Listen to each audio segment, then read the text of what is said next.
kui me näeme oma vanemaid ja nende suhet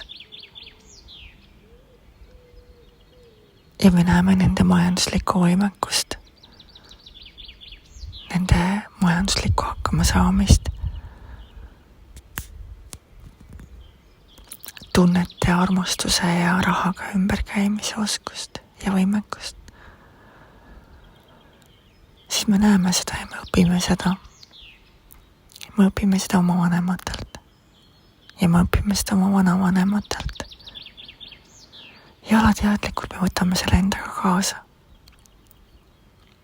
Kanname selle oma teekonda, oma ellu.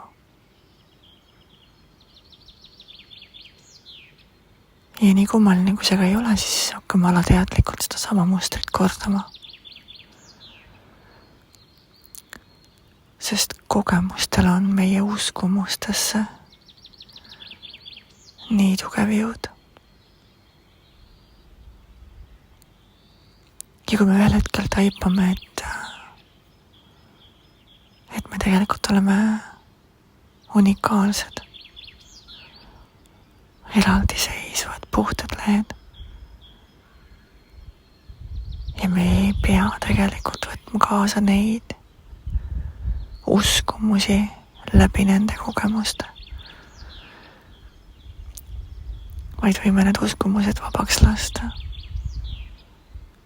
ja kirjutada see valge leht täis oma uskumusi. Ja siis sa saad aru, et sa oled väärt armastust, sa oled väärt headust, sa oled väärt hoidmist, sa oled väärt küllust ja õnne.